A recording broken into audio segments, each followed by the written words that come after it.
say, I've had a long history of being skeptical about the human side. Explain it.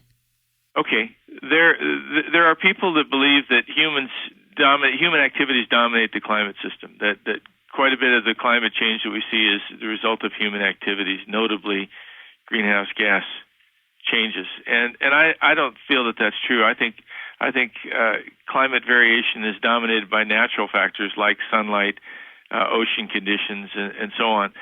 And so I am skeptical about the idea that humans dominate the climate system, and that if we can control our emissions, then we will somehow control climate. And that's a viewpoint that certainly Al Gore has espoused, and quite a few scientists. James Hansen, I mentioned earlier, the IPCC, the Intergovernmental Panel on Climate Change, believes that humans have a profound influence on climate, and the answer to that is really we need to control emissions in order to control climate. And I don't think we can control climate.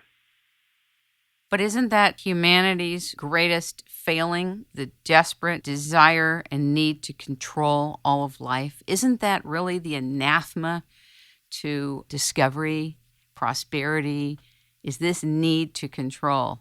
And now it's at this highly matrixed level.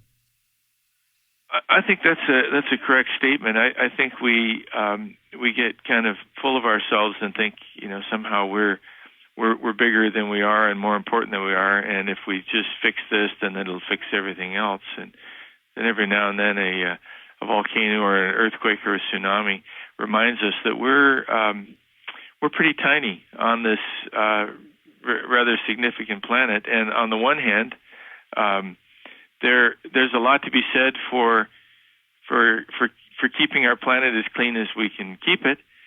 And then on the other hand, I think there's a balance between things like prosperity and human survival on the one hand, and control of emissions on the other.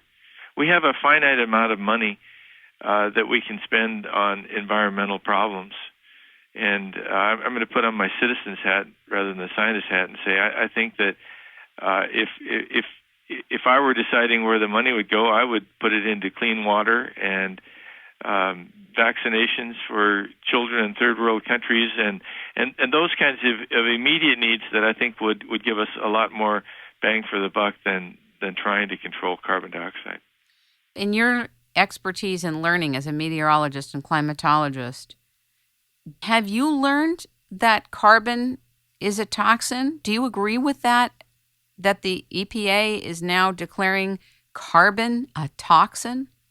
Absolutely, I disagree with that. In fact, carbon dioxide is it's really a fertilizer. It's one of the three essential nutrients or growing mechanisms that plants need. They need water, sunlight, and carbon dioxide.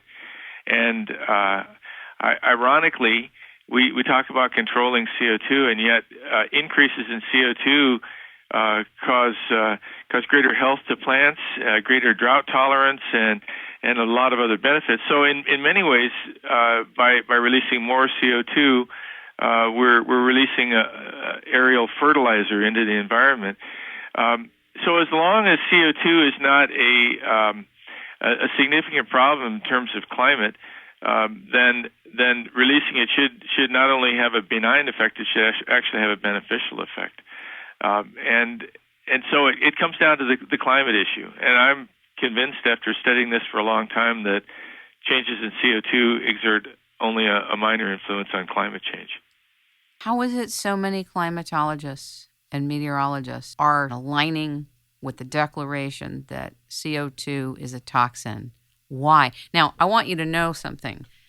In the last 25 years, I accepted the information that was told to me through the media that carbon dioxide is bad for you. I want you to know I ingested that.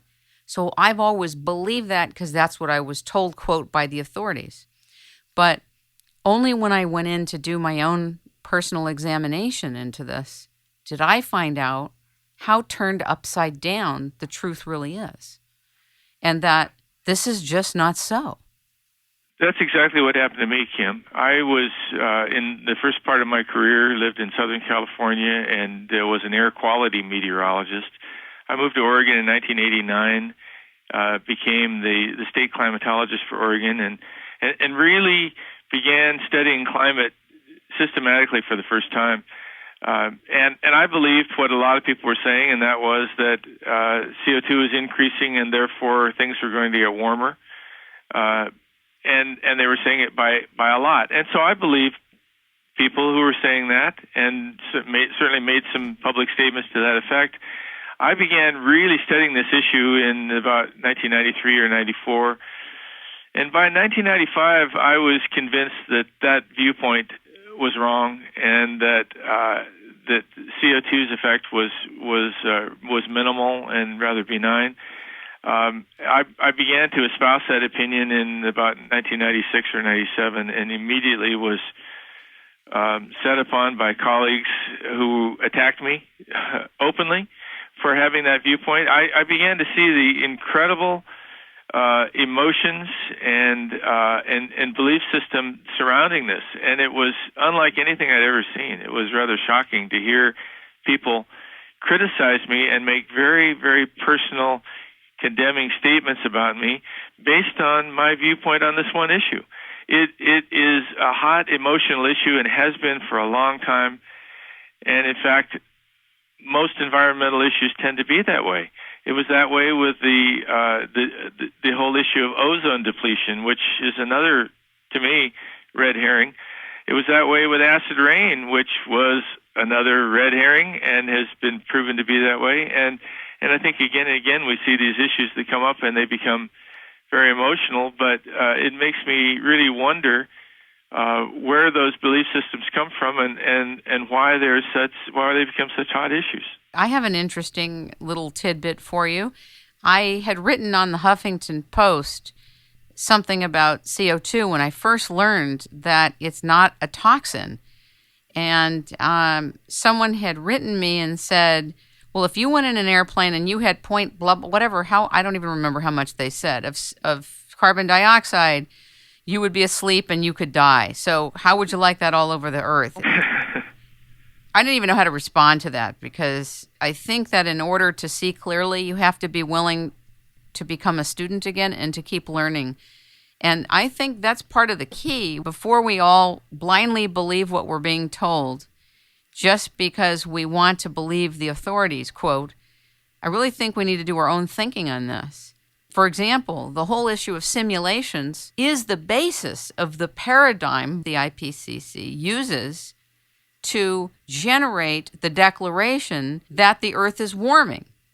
Nobody asks, where did you get that information? Well, from simulations. Yeah. And that simulations aren't real-world data, because if real-world data was involved, we'd know that the Earth has been cooling for 10 years. So the other thing is that I've always been an environmental advocate. I don't know what that means. What does that mean? I love the earth. I want to preserve the earth. I want to take care of the earth. I love plants. I love animals. I love people.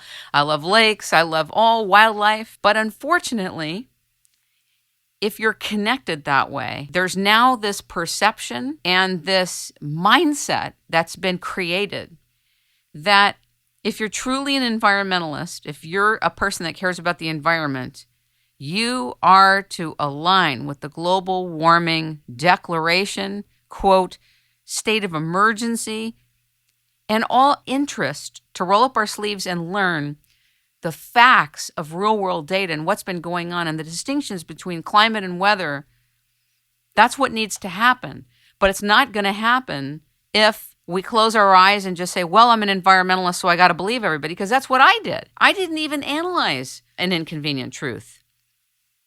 I accepted everything that was in there, and I didn't have the mindset and the mindfulness to ask the questions that are now part of a frame of reference for looking at this subject. But I have a question with you. What happened to you, and why are you being targeted? What happened to me is I read a book in about 1994 called Sound and Fury, written by Pat Michaels. Pat Michaels, at that time, was the state climatologist for Virginia, and so he was my counterpart in Virginia, and I knew Pat. And I read that book, and it had a very different viewpoint on this whole issue, and a different way of looking at it. Again, it was a data-based approach, an empirical kind of thing, and it was it was an innovative and kind of